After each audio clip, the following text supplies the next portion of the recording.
everyone, and welcome to A Lil Spooky, the show where we talk about things that spook us a little bit, like cryptids, monsters, aliens, UFOs, an old guy creeping into your house at night and leaving gifts secretly.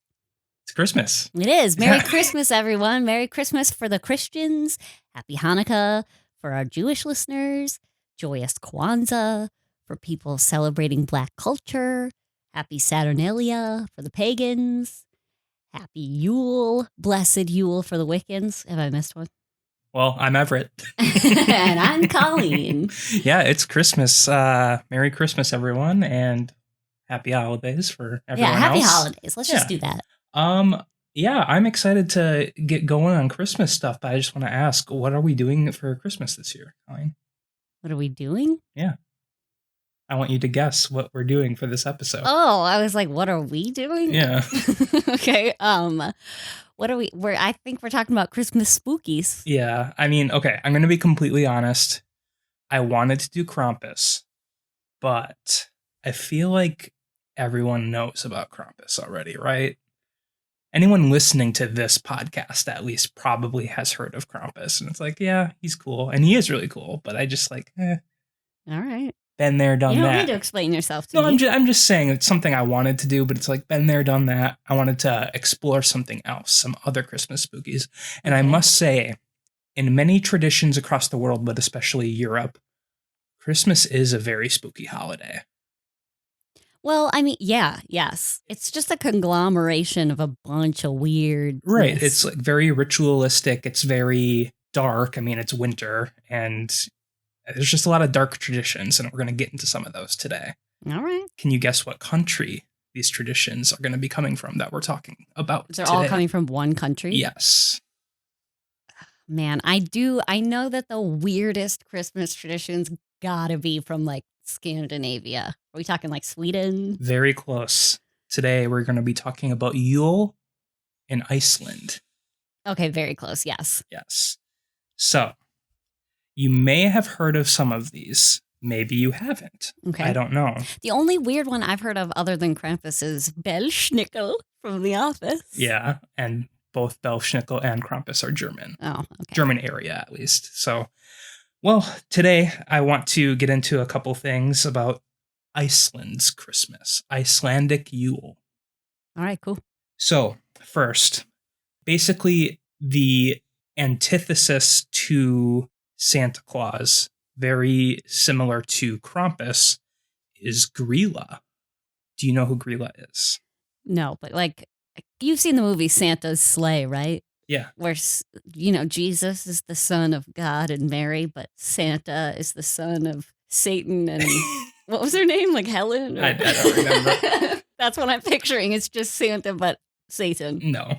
Okay. Well, I mean, it is an anagram, isn't it? Santa and Satan. All right. Sorry. Well, anyway, yes. So Gryla. Gryla is first described in poems from the 1200s, 13th century, as a beggar who asked parents to give her their disobedient children. So she's like a witch. Yes. So right away you can kind of get similarities to Krampus and Belschnickel there, because it's like the same thing as Santa Claus, right? Like he knows if you're good or bad, just as Gryla knows, she wants to do something as a punishment to disobedient children. What is it with Scandinavians and punishing their kids? And okay, that sounded wrong.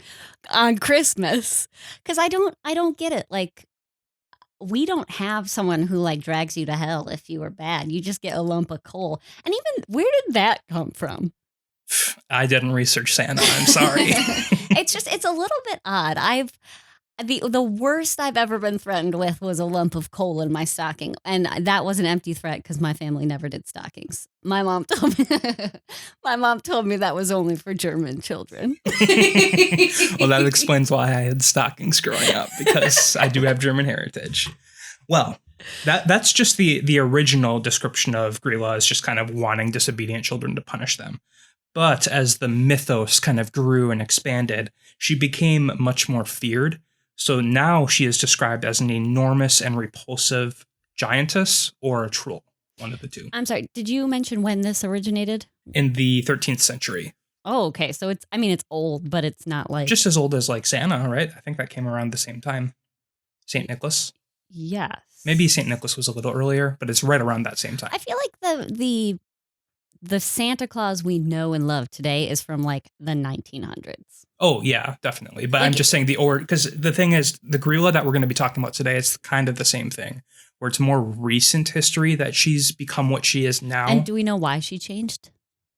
I think, well, no. I mean, just in the same way St. Nicholas kind of changed to Santa Claus. I mean, I guess, I'm sure there's a reason for it. I just don't like know it. Theatrics of the season. Maybe? Yeah, I guess. Okay, sorry. But either way, now she's known as a giant troll or giantess, and she was originally described to kind of live in a cottage in the woods, kind of like Hansel and Gretel style. But now she's more of like a cave or mountain dweller. So she's like a real giantess, like, or like an ogre or something like that. I like the idea of like a Hansel and Gretel witch for Christmas. That seems more cozy to me. Well, I did also forget to mention, too, that even though she did originate from the 13th century, it wasn't until the 17th century that she became associated with Christmas. Okay. So. Oh, okay.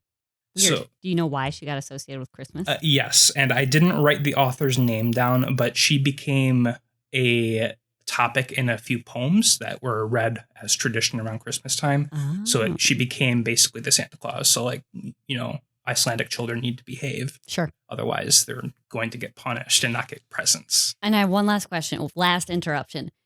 Does Santa not exist? I imagine in very modern history, he probably does. But at the time, it was just Gryla. Yeah.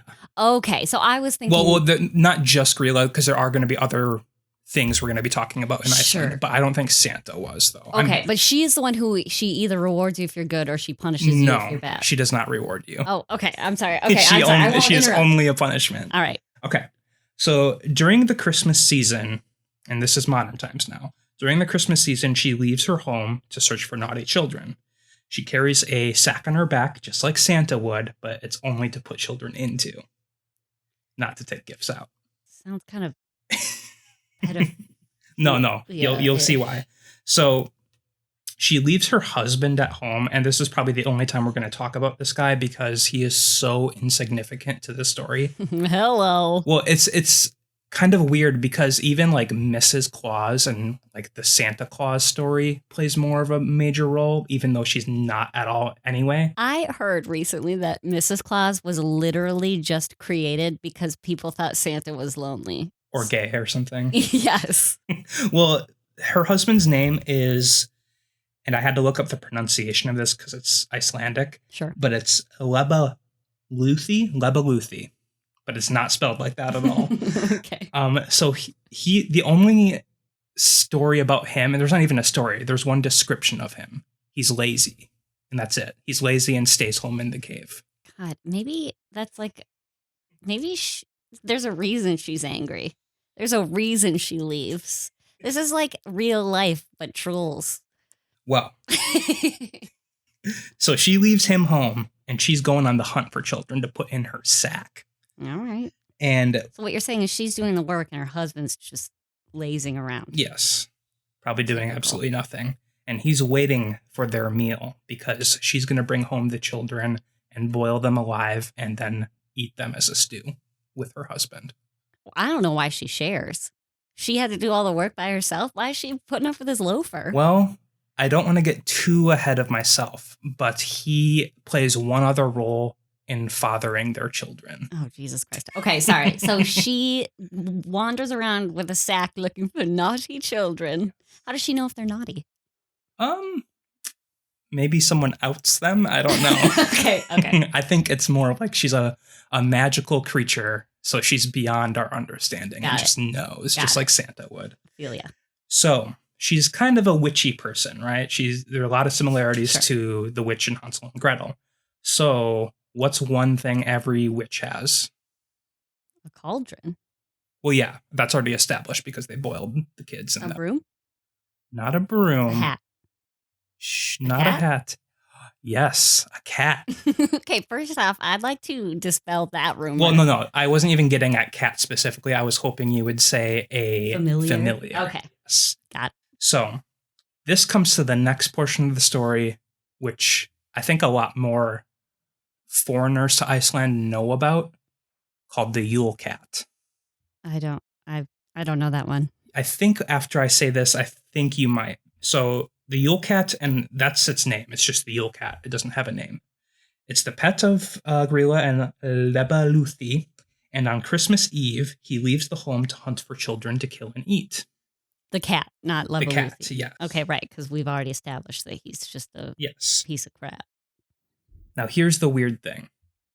He does not hunt naughty children. He hunts children who have not received a new piece of clothing that Christmas. So he hunts poor children. Or children that refuse to accept a gift of clothing because they're too spoiled. Okay. I think that's the idea. I was going to say, I hope it's that one and not like, the child whose parent couldn't afford them a new piece of clothing. So there is an actual origin to this that is completely unrelated to children being nice or naughty. Okay. So the actual origin of the Yule Cat comes from threats that farmers would make to their workers in order to finish processing the wool that was sheared from the sheep in the autumn before Christmas. So if they were to finish all of the shearing and processing of the wool into clothing, they would get a set of clothing for free or like as a reward for doing it. Mm-hmm. So if they didn't by Christmas Eve, then the Yule Cat or some sort of monster would hunt and eat them. Are their employees like 5 to 7 years old? Well, I mean, this is back in, medieval times. Yeah. So uneducated people, and they believed in dragons and everything too. Here's the thing. People have not changed that much. There had to have been generic common sense back in the day as well. Yeah. That'd be like my boss being like, hey, if you don't get me the Johnson report by Friday, the Mongolian death worm will eat you alive. Well, think of it this way, though. The people that are probably doing the shearing of wool and processing of it are probably the lowest of the low peasants. Really? Yeah, because the ones that are actually owning the sheep and running the farm are going to be... We're talking 13th century. Somewhere like around. Feudalism? Yeah. So they're the lords and ladies of the land, and they're probably the only ones that have an education. All right. Well, I mean, there's a reason, right, that all of these stories come from something. People must have believed them to be true, or at least to a point. You think? People believe the Bible. That's all I'm going to say. Well, okay. That's religious faith. This is a giant cat that's going to eat you if you don't have new clothes. Well, if you don't finish your work before Christmas. Right, but then that turned into you didn't finish creating clothes, so you don't get new clothes, so the cat eats you. All right, there had to have been something else going on under the surface. So now I have another question for you. Mm-hmm. Does any of this so far about Gryla, her husband, or the Yule Cat ring any bells to you other than the ones we've already talked about with like comparisons to Santa and other Christmas stories? Have you hardworking woman, lazy husband, evil cat. And just throw out the Yule Cat. Wife. Throw out the Yule Cat. Does Gryla ring any other bells for you? The child snatcher from Chitty Chitty Bang Bang. That's about it. So, if any of you have watched the show Chilling Adventures of Sabrina, Gryla actually is the main villain in the Christmas episode that was released after the first season. What? She appears in the show, and in case anyone hasn't watched it and actually does want to watch it, I won't say any real spoilers, but there is a baby involved at some point in this show, and she is trying to steal this baby for her own, just like the origin story of Gryla. Yes. She is also a witch, and this gets into my next point that we're going to talk about. She has 13 children called the Yule Lads. Okay. Now this sounds familiar, and exclusively because I did watch Sabrina. Yes. So the Yule Lads are probably the more happy side of Christmas, at least in modern times. She has happy kids? No, I'm just saying when it comes to Icelandic traditions for Christmas time, this is kind of the one where you actually get gifts and stuff. But they come from the old hag who steals children. Yes. Okay. So the Yule Lads used to be a lot more sinister in older times, but in 1746, the Icelandic government actually did ban parents from telling the stories of the Yule Lads to their children because it tormented them so much. What? Because first off, how do you enforce that? Second, true, how do you enforce it? But apparently it did work because it is a lot more watered down now. okay, but you're going to give us the original, right? No, because it's kind of lost to time. Oh, well, that's not spooky. Basically, I think what the point was is these children of Gryla and her husband would basically hunt down children and torture them and like cause a lot of other mayhem. And there's other more sinister stuff involved, like possible rape and stuff too. Oh. So I think that's why it was done. But I'm getting ahead of myself. I want to explain what happens with the Yule Lads. Okay. So starting on December 12th, okay, going all the way to Christmas Eve, one appears every day or every evening. At your house? Yes. Okay. But I mean, they're also kind of roaming, and we'll get into why too. The children leave one of their shoes on the windowsill every evening, and this also has ties to St. Nicholas Day in Germany. Sure. Where you leave your boot out on whatever St. Nicholas Day is. I think it's like the 6th or 7th of December, and you get presents or something. That's another thing That's my a German mom told thing. me that only German kids did. But so every day starting on the 12th, one of the Yule Lads would come, and if you've been good, you would get candy or other small treats or presents. But if you've been bad, they will leave your shoe full of rotten potatoes. That's fun. Yes. So we're going to go one by one, and this comes directly from a poem that was written about them that is now published in the National Museum of Iceland. So this is the accepted government version of the Yule Lads. The one that is allowed to be told to children by their parents. Okay. So on the 12th is Sheepcoat Clod. It's the first Yule Lad. All right. He has stiff peg legs, likes to harass sheep, and also likes to suckle on ewes. This is the oldest son of Gryla. I don't know if they're necessarily in order of age. This is just in the order of appearance. They always come in this order. So on the 12th, this one comes. So it's a sheep molesting peg leg boy? Yep. And I did also forget to mention each of them stays for 13 days too. So number 13 keeps popping up. So he comes on the 12th, hangs around harassing sheep for 13 days and leaves. But he puts something in your shoe on the 12th, the night of the 12th. Oh. So he leaves on Christmas. Okay. But does he leave something specific? Does each one leave something specific? No, they all leave kind of the same thing. Just treats. Treats or shit or whatever if you've been bad. Or rotten potatoes. Yes. Okay. So on the 13th is Gully Gawk. Okay. Can you guess what he is? I will say... No. The answer is no. Well, the thing is, and you'll see why after this one, all of them are literally describing what they do. Okay, so this is a guy that stares at seagulls? No. He hides in gullies. Oh. He likes to hide in gullies and then sneak into cowsheds to steal milk. And it's also said that he particularly likes the foam that accrues on the edge of whatever bucket the milk is in. So he likes the foam in particular. Okay, first off, how do they know these things? Like if is it supposed to be like if you leave out a bucket of milk, this guy's going to steal it? Or yeah, they just cause mischief. I mean, this all comes directly from this specific, very popular poem. Right, yes. That is read every Christmas. So what's with their dairy obsession? Well, Iceland's diet is very dairy heavy. Is it? Yes. And we're going to get into some other examples of it too. Okay. So on the 14th is Stubby. So he's short. Yes. Okay. He is very, very short, and he likes to steal crumbs from pans that have been left out. See, that's harmless. It's like a dog. Yeah, it's like having a dog. An annoying dog, yes. On the 15th is Spoon Licker.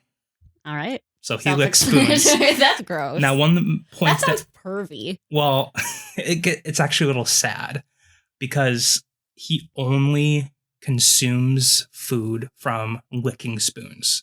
So he is described as being extremely malnourished.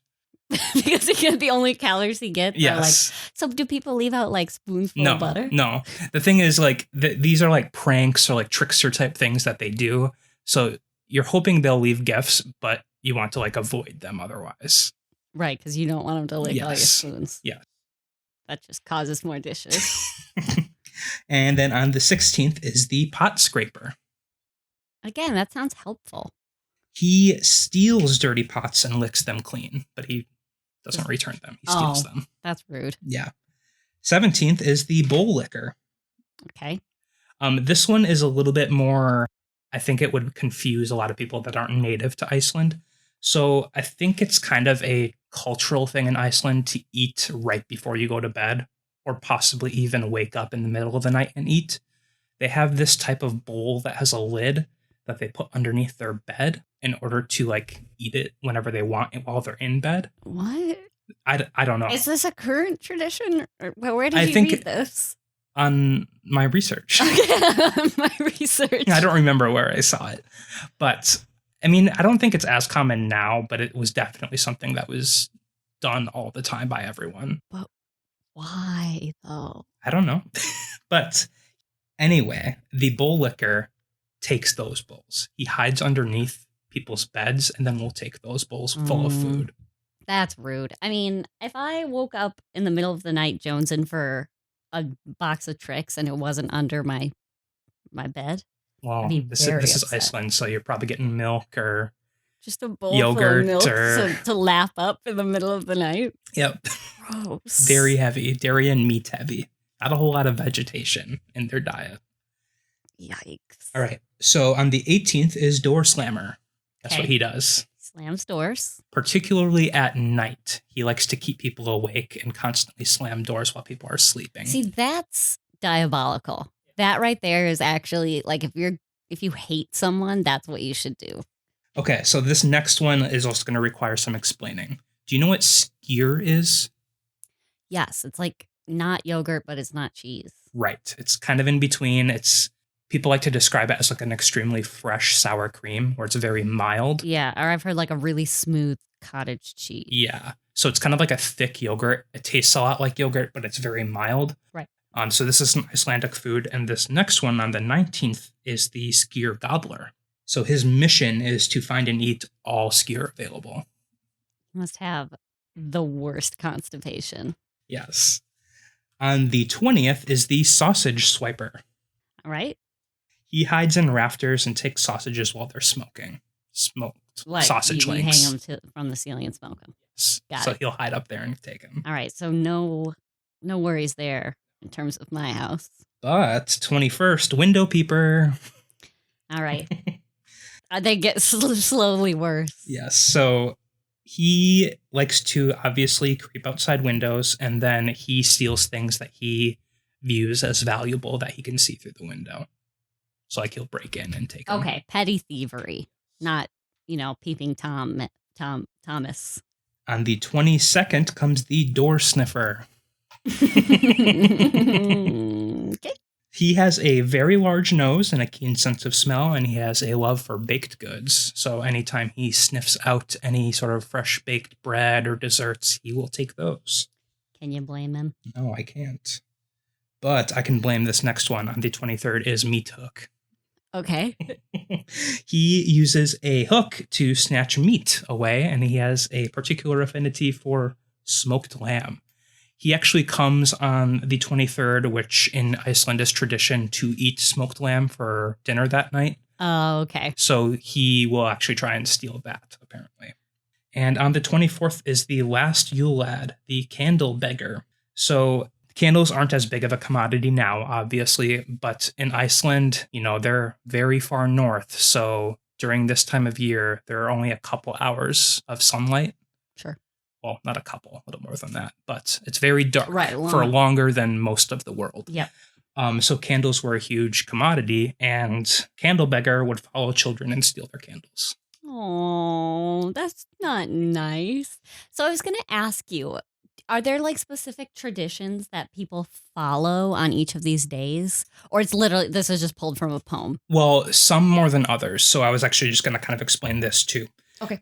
So as I said about all of these, they'll come one day and then leave 13 days later. Sure. So he came on the 24th, which means he leaves on the 6th of January, which is the Epiphany. Mm-hmm. So in Iceland, they kind of do the 13 days of Christmas thing. Yep.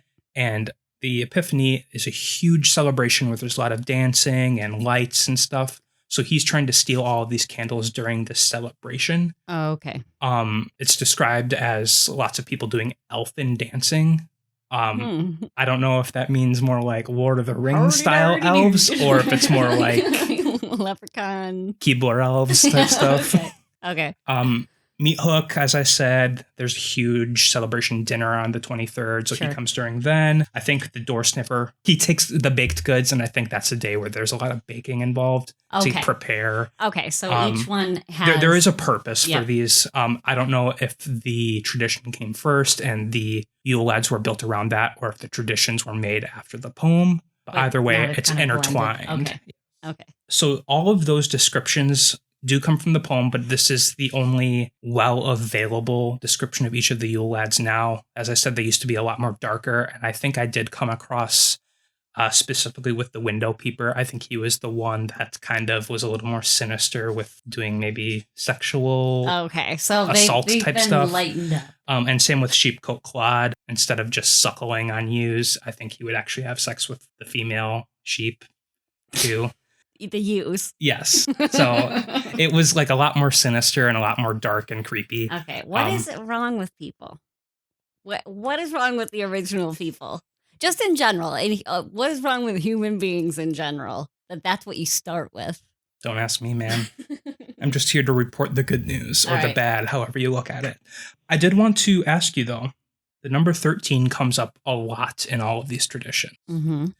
Do you view that as more of a witchy pagan type thing because there's like 13 lunar cycles in the year? Or do you think it's more of like just a superstitious type thing? Like 13 is a bad number, an unlucky number. So 13 is associated with all of these mischief makers. But I would assume even that would be associated with like the witchy pagan sort of thing because 13 had to become unlucky somehow. True. Very true. I grew up always hearing lucky number 13. But now... I think it depends on how you look at it.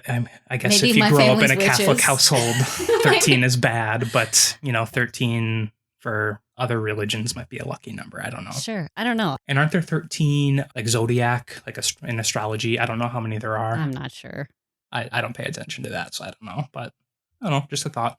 Yeah, the 13 comes up and constantly in all of this Icelandic Christmas stuff. So just thought I would ask. Interesting. And 13 is like, it comes up in a lot of European religious tradition, I feel like. Yeah, no, it definitely does. So I just thought it was odd. I just thought it was odd with this that like 13 was constantly popping up with the 13 Yule Lads and they stay for 13 days and they come one day at a time. So 13 days of that too. Yeah. Well, I mean, Europe, I know, is like slowly becoming less Christianized, or at least Western Europe. But like, is Iceland a Protestant country or a Catholic country or I mean, this is completely kind of a shot in the dark, but I don't think there is much Christianity in Iceland. I think it's kind of more of their traditional. Well, I think most of them now probably aren't religious at all. Sure. Just like most of the rest of the world. But I imagine if anyone says they still are, it's kind of more of their traditional religion, which is kind of a version of paganism. Cool. Yeah, I was just, the concept of Santa to me is Christian, just how it like kind of flowed from Saint Nick. Like there's kind of a lineage there. So Santa was basically probably just brought on as a tradition. Yeah, I mean, Santa's like, like a more of a pop figure now, yes. right? So I did also want to kind of make a correction in what I said about paganism too. Iceland was kind of settled by the Vikings, right? Mm-hmm. So it's not really pagan. It's more of like a Norse mythology. Well, I think... And I mean, I know there's a lot of similarities between paganism. I mean, paganism like describes so many different religions too. Technically, paganism is just non-Christian. Right. Or maybe you don't believe... Because you wouldn't consider Islam to be pagan. No. Or Judaism. I guess paganism is more of like a non-monotheistic... Sure. Whatever. It's the old religion. Yes. But Iceland has its roots in Norse religions, but it's like its own version now because, Iceland was settled in what, like the 1100s or something, right around the time of Hergen, Durgen, Bergen, Leif Erikson. I wouldn't know. But anyway, that is the general story of Christmas or Yule in Iceland. All right. How did you like it? Now, we're not going to do a believability thing because this is obviously all stories, but like in a scale 1 to 10 of you enjoying the stories, what would you give it?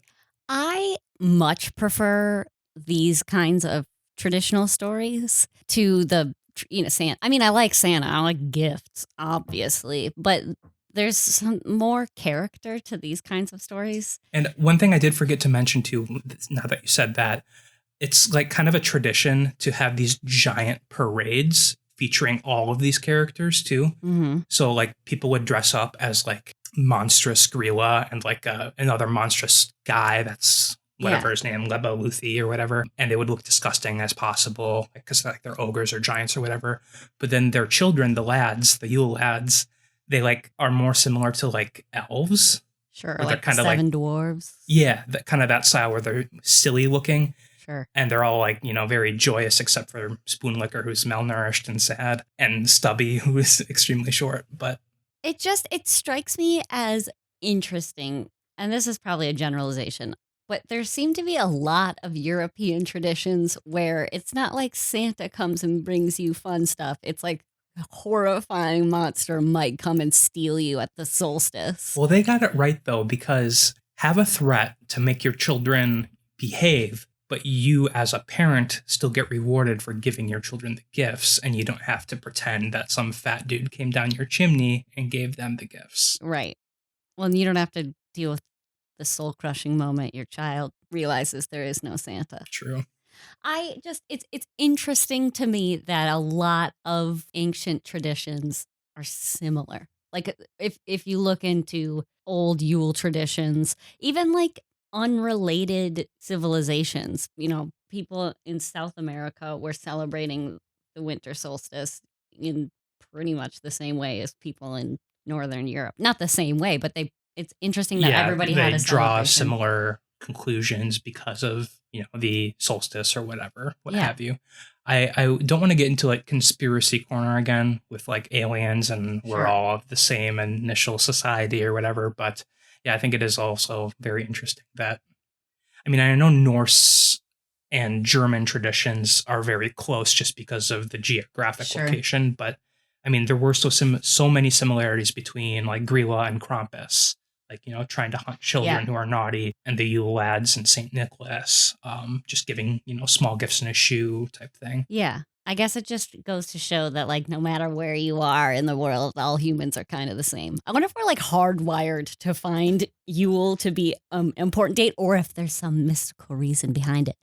We're in a simulation, and we're literally just wires and zeros and ones. No. Hardwired in that capacity. No, well, I guess. I meant, like, Christmas is real. Well, I am sorry I interrupted you before. So 1 out of 10 for your enjoyment of the Icelandic Yule tradition. I'm going to go with a solid 8.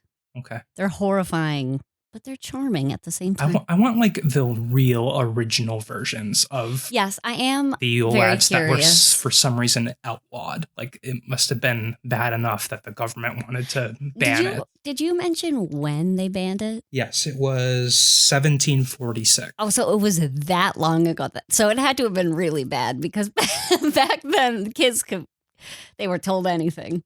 I mean, sure, I guess. I assume, having not been alive back then. But I mean, judging from the stories like of things that were cool in my grandma's time, they had to have been even cooler. Well, I was also going to give it an 8 out of 10 because I always leave, room for more. But I hate that. I hate that rule. Why can't more than one thing be a 10? Because I hate when people say I give it an 11 out of 10. Like those We Rate Dogs thing on Twitter where it's like, nice pupper, 12 out of 10. Why are you gonna ruin it? I'm just saying this was very interesting to me, but I want it to be scarier because I want the Yule Lad descriptions. So are you celebrating Christmas this year or Yule? As of right now, we're recording this pre-Christmas, but it's coming out on Christmas. I will be celebrating Yule on Monday, the 21st. 21st, yes. Right. Or do you just do the secular Christmas? Yeah, just secular Christmas. All right. Like succular Christmas. Shut up. All right. So I heard we have a listener story and Colleen would not let me read it. I'm going to be honest. I have not really read it. Oh, you either. haven't? You didn't even proofread it to make sure there's like no vulgarities, or That's what editing is for. True.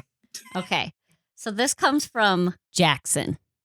We're all gonna go through this story. We're gonna learn together. Okay. I do know at the end he does not ask us for advice, but he does ask us for our opinion. So Okay. don't give me any crap for analyzing this. No, I'm not. And I'm going to go into this thinking this person, whatever you're about to say, truly experienced this tale. Yes. When I was in 5th grade, I was on a field trip with my school to the local science museum. We got there early, and the museum wasn't open yet, but they had a large playground around the back where they had all of us go. This wasn't a small amount of kids and teachers. This would have been 3 classes of about 25 to 30 students each, with 3 teachers and 6 to 8 chaperones all keeping an eye on us. Okay, so that's So like about 90 kids. 75 to 90. Let's just say 90 Let's kids. just round and it to 90. 90. So yeah, that's 10 kids per adult. Yeah, that's a lot. Yeah. I don't think that matters, but interesting math. Okay. Quick maths. Quick maths, yeah. I was playing with my friends, of which I had a few close ones, but literally the next thing I know, I'm alone. I remember looking up from just picking up a handful of rocks, and there is no one else anywhere around. I start walking around the perimeter of the building and still see no one until I make it to the front entrance, where everybody is lined up and all of the teachers are panicking. My own teacher starts screaming at me for having been missing for somewhere around 15 minutes. To this day, I have no idea where that time went or what happened. You guys should try and deduct what happened to me.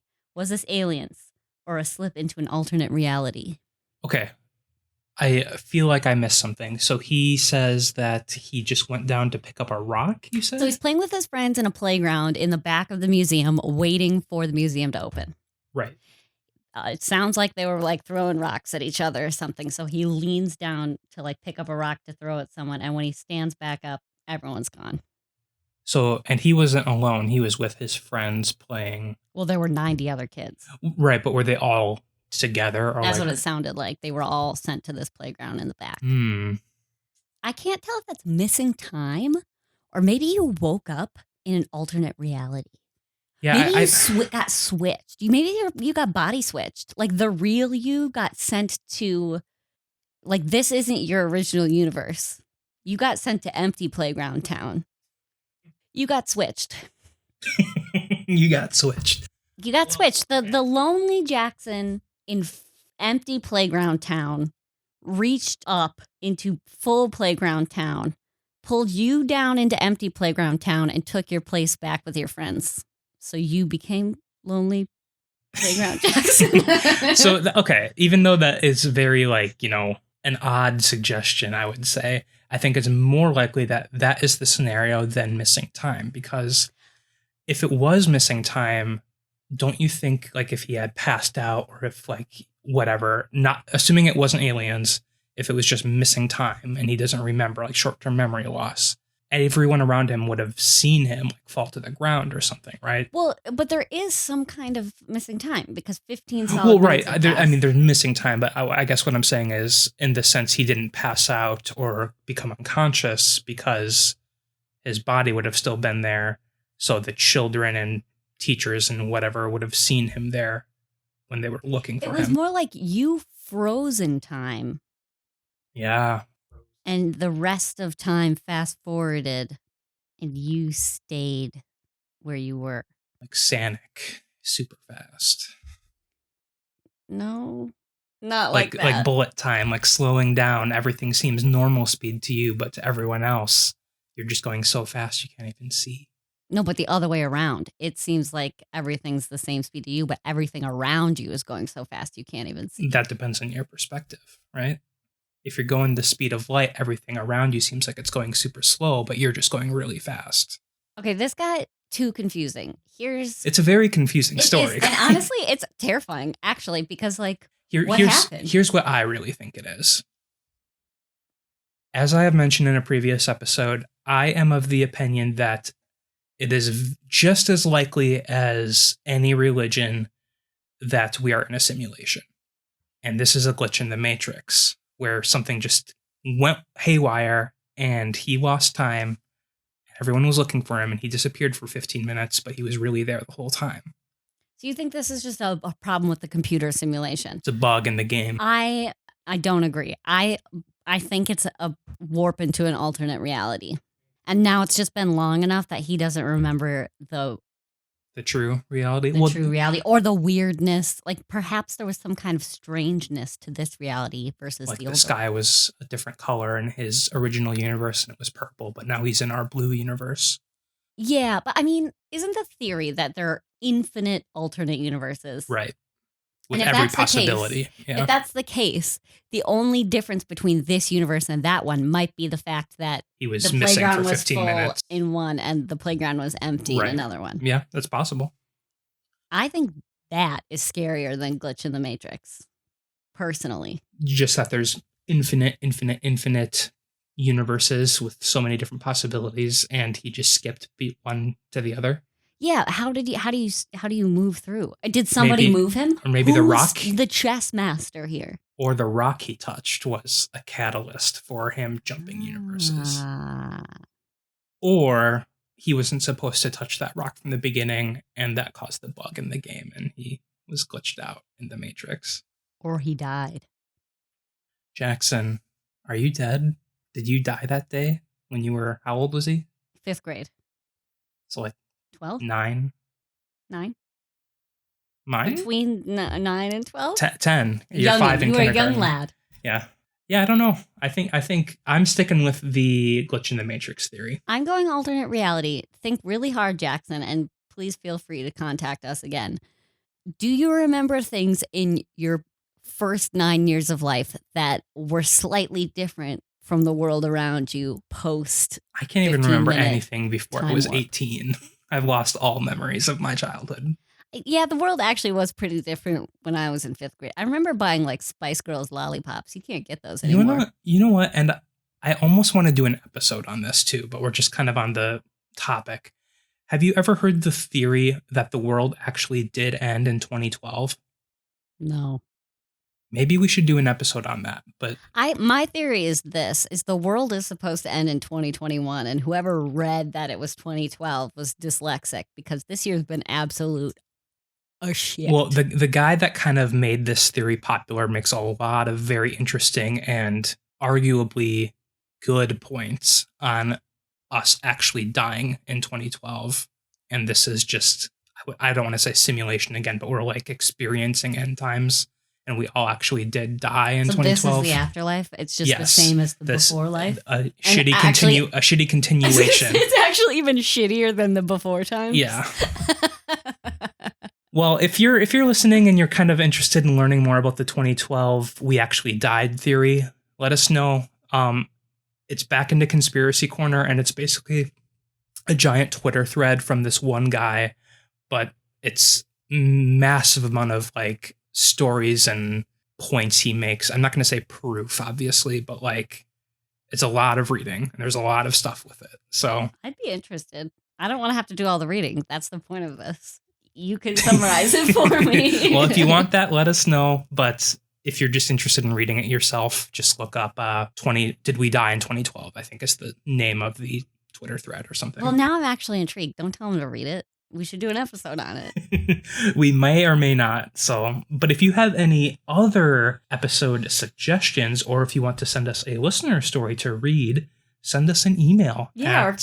If you see any like cool news articles or anything you want to share with us, we're totally down. Yeah. Love to see it. Our email is contact@nerdsloth.com. Or send us a DM on Facebook, Twitter, or Instagram. All of the I was about to say hashtag. Hashtag. You can tell I'm not a social media guy, but our handles are at NerdSloth HQ. Yes. And you know what? Follow us on all of those, because we're always posting when new episodes of every NerdSloth show comes up. I occasionally shit post on Twitter when Colleen's not looking in my direction. Yes, Everett shit posts. But only on Twitter. I don't like the other ones. Right. Just follow us, man. Cool. Well, you know what? You're listening to this on Christmas Day. Merry Christmas. But happy holidays. I'm going to just before that, if you celebrated anything before that, just keep celebrating. Happy solstice. Party doesn't have to stop just because the calendar says. It's solstice. Yeah, winter solstice. Yes. Party does not have to stop just because the calendar says it does. This is a dark time of winter. This is when you are supposed to be partying to, bring yourself through. We're in Duluth. This lasts for a really, really long time, so I'm going to be partying probably till February. Well, and hold on. Let me do the quick maths again here. I think our next episode isn't going to be coming out until New Year's 2021. Yeah. So we will see ya next year. Yeah. Unless the world ends in 2021. I already did in 2012, man. We're dead. This is purgatory. Whatever, man. All right. Well, I guess bye then. We love you. Bye. Bye. Merry Christmas. Merry Christmas.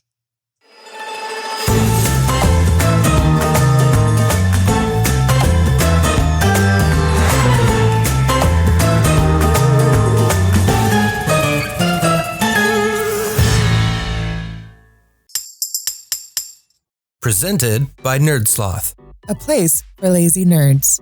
If you like what you heard, consider donating at patreon.com/nerdsloth so we can continue bringing you quality shows. Be sure to also leave us a review and share your favorite episodes and clips on social media.